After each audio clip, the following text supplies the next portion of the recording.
Jadi juara dunia catur tuh emang berat ya bebannya. Buktinya ini dialami oleh Gukes Domaraju di ajang terbaru Praha International Chess Festival. Yes, ini adalah turnamen undangan di mana Gukes Domaraju salah satu pesertanya dan dia belum pernah menang. Dia hanya remis 3 kali dan kalah 3 kali. Dan ini adalah kekalahan pertamanya melawan Jordan van Foreest, pecatur dari Belanda. Lo harus lihat game ini. Jangan lupa di like dulu, di share, di subscribe, dan nyalakan lonceng notifikasi. Jadi langganan di YouTube gua. Ini akurasi gamenya 96%. Padahal Gukes udah 90%. Gamenya seperti apa? Putih mulai dengan E4, hitam jawab E5, putih kuda F3, hitam kuda ke petak C6.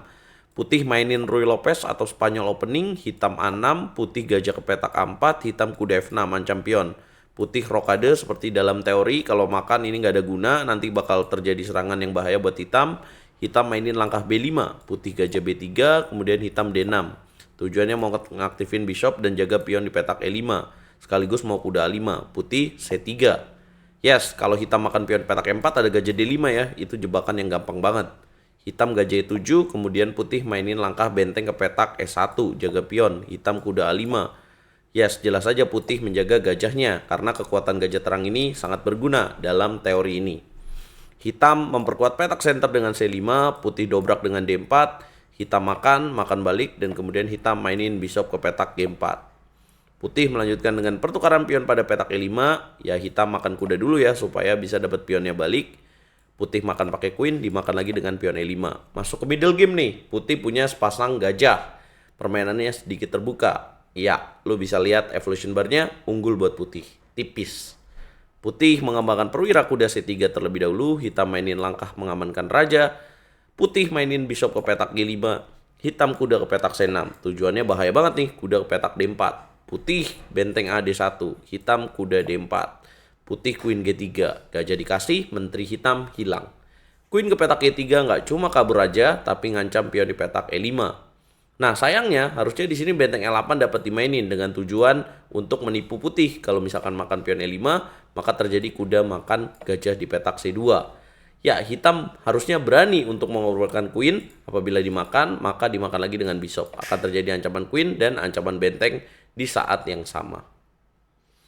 Tapi bukannya langkah benteng E8, Gukes sang juara dunia malah memilih langkah yang salah, queen B8, blunder. Apa langkah terbaik putih? Ini adalah brilian yang pertama. Sacrifice rook, boom. Kemudian makan lagi pakai pion, kemudian putih mainin langkah E5. Kemudian hitam makan kuda di petak C3, bukannya buru-buru makan, tapi hitam mainin langkah queen ke petak H4. Ya, tujuannya hilangin kuda dan skakmat pada petak H7 dengan queen. Hitam terpaksa mainin langkah kuda ke petak H5 ya, mau jalan apa lagi? Karena kalau misalkan di sini jalan G6, putih makan pakai pion, nanti tinggal dilanjutin dengan queen H6, checkmate pada petak G7.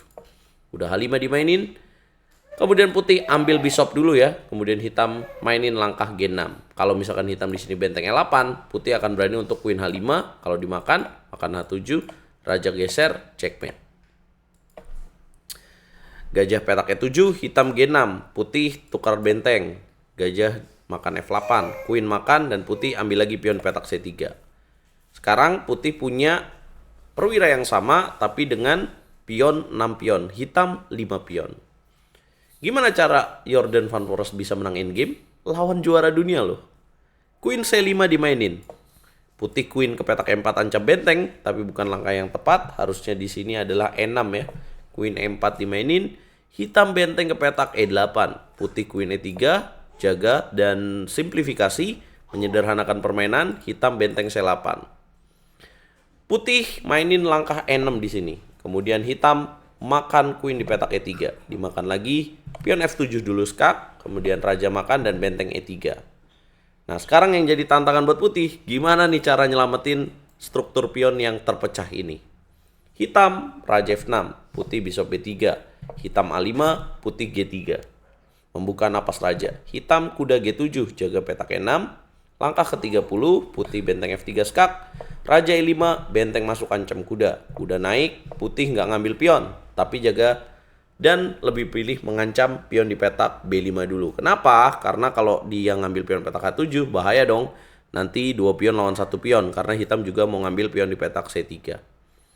Jadi maksud gua, tips yang lu bisa dapetin dari langkah benteng B7 ini, lu jangan langsung nafsu untuk ngambil pion yang gratis, tapi lu juga harus mikir dengan jangka panjang. Kalau lawan lu juga punya ancaman untuk promosi pion mayoritas 2 lawan 1. Hitam mainin benteng C5, putih F4 skak, bukan langkah yang tepat ya. Harusnya gajah G8, gajah ke petak ini. Putih mainin F4, hitam raja E4, putih raja F2, hitam melakukan blunder. Harusnya di sini A4 lebih bagus, raja D3. Apa blundernya? Putih mainin langkah G4, kemudian A4, gajah G8. Hitam kuda D6 diancam dengan benteng D7, benteng C6, kemudian gajah makan H7. Bukannya lebih maju ya, malah sekarang Gukes pionnya disikat habis oleh putih. Langkah 40 hitam jalan B4. Putih H4, B3, dimakan, A3, kemudian H5, kuda B5 menjaga petak A7 supaya benteng gak bisa jaga di sini. Kemudian putih mainin G5, A2, benteng D1, kuda D4, H6, dikasih tuh gajah kalau dimakan pion promosi. Benteng C8, H7, benteng H8, gajah E4, hitam menyerah. Presisi banget ya, nggak heran kalau misalkan akurasinya 96,4%. Ya kalau game dilanjutkan, let's say raja ke petak B2, maka putih akan berani dengan G6. Ya promosi tinggal disikat aja dan putih akan promosi pion dengan G7. Satu kesalahan di middle game menteri B8 jelas merubah game ini. Nah sekarang posisinya di peringkat berapa si Gukes ini, sang juara dunia catur klasik? Yordan Favoras memimpin setelah 7 babak, 4,5 poin. Abdusattorov di peringkat 2 bersama dengan David Navara. Dan Gukes Domaraju peringkat terakhir dengan 1,5 poin. Wow.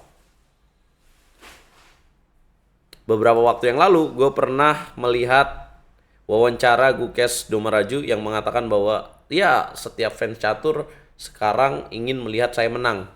Kalau saya kalah itu akan sangat, ya pokoknya ekspektasi kita sebagai pemain catur ya juara dunia itu jago, dan itu nggak salah kan. Dan itulah beban moral yang sangat berat untuk Gukes Domaraju. Seperti itu juga yang dialami oleh Ding Liren. Apakah ini saat yang tepat ada juara dunia baru? Kita akan menunggu dari hasil turnamen kandidat dulu di Cyprus bulan Maret sampai April ini. Siapa yang akan keluar sebagai penantang dalam perebutan gelar juara dunia melawan Gukes Domaraju. Ada Hikaru Nakamura, Caruana, Pragnananda, ada Anies Giri, ada Matthias Blubam yang akan bertarung untuk siapa yang akan menantang Gukes Domaraju. Siapa pilihan kalian? Apa komentar Anda untuk video ini? Bantu video ini naik viral biar gue terus semangat bikin konten-konten catur. Jangan lupa like, share, komen, dan subscribe. Kita ketemu di video berikutnya.